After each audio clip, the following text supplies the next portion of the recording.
Deadeye is the master of all trades ascendancy entering 0.3, and the concept that I'll be inserting into her is an Infusion Ball Lightning self-cast setup.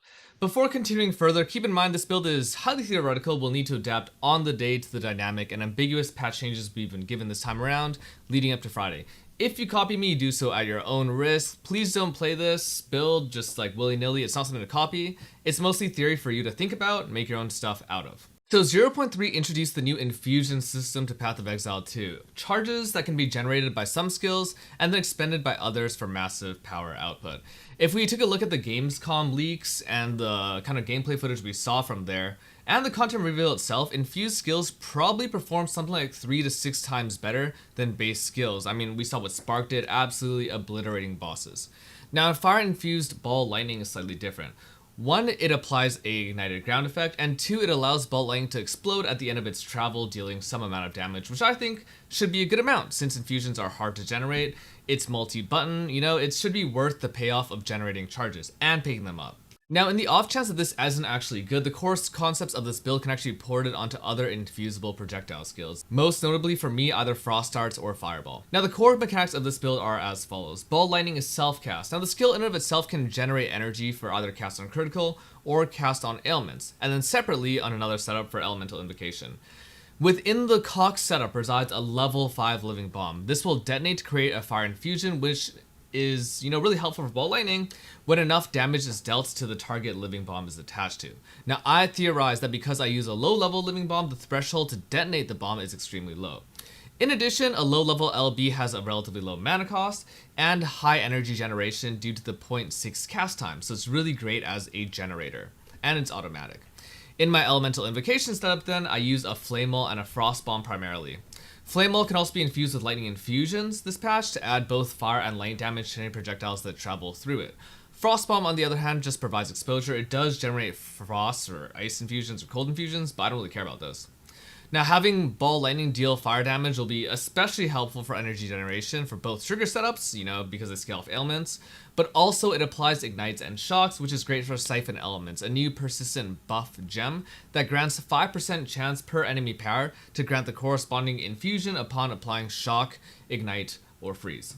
So we have two main sources of infusion generation without really having to press additional buttons, numlock included. There's also countless more mechanics that add even more efficiency to this build, but I'll cover them later in the POB. On the off chance though that infusion generation isn't high enough, you can also socket snap into cast on critical. This will however consume the shock and ignite that's being applied and only be able to do that once every 1 second because of how consumption mechanics work in PoE 2 with an inherent cooldown. It also means you'll deal less damage because you won't have a shock active, which kind of sucks. Of course, one might also ask though, why play Deadeye over Stormweaver, Blood Mage, Infernalist, all those. And while I think Blood Mage is especially good later on with life stacking uniques, playing a Veil of the Night setup, I think Stormweaver might be okay. It just depends on how much infusions you need and how much of Stormweaver is actually mirrored on new support gems. More importantly, however, is the upside of Deadeye. Number one, it is the fastest ascendancy in the game, and speed is an absolute premium in PoE 2. Now this might change this patch with Tactician and banner stacking, but there's too much unknown there. Secondly, Deadeye has the 2 node 2 proj. Two big ascendancy node 2 proj. And this is really powerful. Scattershot has a gigantic penalty, and something like Ball Lightning that can detonate at the end, and probably Shotgun, which is what I'm planning around, is really powerful. It's basically double damage for that part of Ball Lightning. I really like that. It also helps out your clear. And in general, Deadeye is just an OP ascendancy. It's just fantastic. Fireball would also benefit similarly from having that extra proj, but if you can't take extra proj, say, or you don't want to, on your Arc, Spark, Frost Darts builds, you can just take out the extra proj nodes and scale instead into mark scaling, mark effect, and get a ton of base critical chance off mark scaling. Now before we dive into the core BOB, I want to talk about early leveling first. I think next patch crossbows are going to be the smoothest playstyle. They won't do as much damage probably as playing, say, Snipe during the early game with freeze scaling.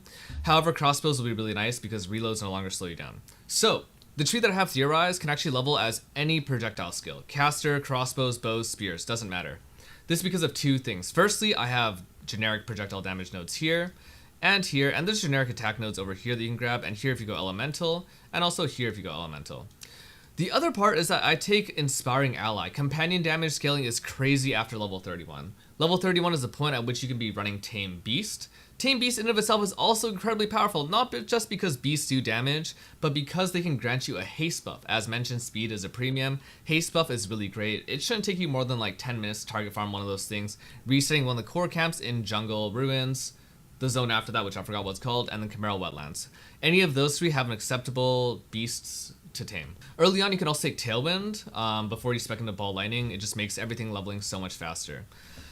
The first respec tree can actually be this one, but on your initial respec, you would want to take Endless Munitions once you play Ball Lightning. I also made an early mapping tree. This just spans up through the top side. It also takes some more elemental damage over here. It should actually be dropping this attack cluster over here. My bad on that. While still retaining Tame Beast, probably only playing Elemental Invocation or Cast on Ailment, depending on how much spirit you have. And then pathing towards more intelligence, some reduced projectile speed, and getting a little bit of the initial crit chance you'd want to have on this character. Once you feel like you have enough damage nodes, or if you feel like your Tame Beast is dying, you can drop these nodes and start moving into the core mapping setup. And let's talk about this first loadout. By the way, there's also leveling notes over here. This is kind of the more important part for most people, but, you know, read. In the main core setup, I actually path through Monk Start and go through up here. There's kind of a few things I want to note. Firstly, to do with weapon swaps and weapon set passives. I want to commit all of weapon set 2 if I'm on this part of the tree to curse scaling. It allows you to take at least 4 wheels, 1, 2, 3, 4. I skipped this wheel over here because I think it's mostly just, I mean, it's okay, it's not bad. I just like the other nodes more. But it might be better than this one. I'm not sure entirely. You could also take this, drop this one, but I do like this because it's so much curse mag, and then take increased duration if you want more comfort. The other thing to note is that all the damage on this tree is generic. So this is just, you know, extra proj over here in my weapon sets. There's spell crit that's generic, and then all the increased damage is generic. Generic spell damage here. Elemental damage if you shocked or ignited recently, both of which I'm doing all the time. Generic damage from having crit recently, damage from having crit recently, shock scaling, projectile damage, so on and so on. So yeah, really portable tree that can kind of go onto anything. If we move into core skill setup, this is where a lot of the efficiencies lie. I do believe that Unleashed setups will only consume 1 infusion. I think it would be weird if they consume multiple infusions, but we'll have to see how this ends up actually interacting. If it doesn't work, I mean, then it doesn't work. So be it. Generic self-cast stuff, D-Cell is actually the second most important support. The first setup, this is for, I should write this as Infusion. And it runs Living Bomb, I've already mentioned this, Overabundance, Magnetism. It's going to be a limit skill, and this actually lets you have one more. There's one other support that I think will be coming out, give you extra infusions when they do drop, and also chance for random infusion. If this is the case, that support does exist, use it. In my other setup, this is just for bosses. You want to press Elemental Invocation with your hand or Numlock it for single target, rares, or uniques.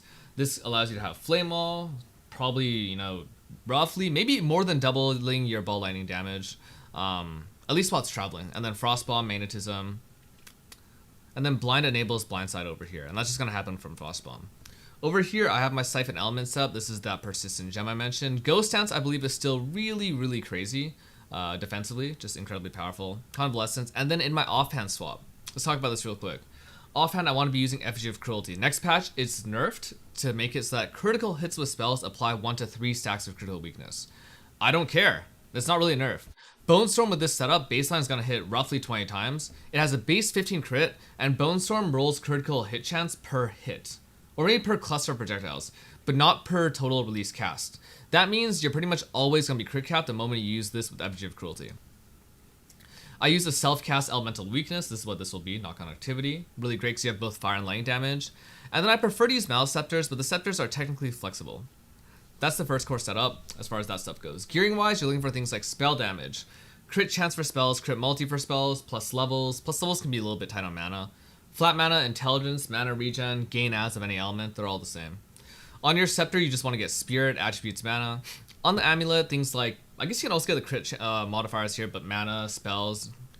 Seed of Cataclysm is one unique I want to highlight. It's the kind of thing I'd be looking for early on because it was so common last patch. It can be scaled up with caster quality catalysts, and it just gives you a ton of crit chance and crit damage for your build, though coming at the cost of, you know, your ring slots, having increased mana cost, not that important for my particular setup, and also giving you premium chaos res. So I think just a super high value set of uniques that you can play.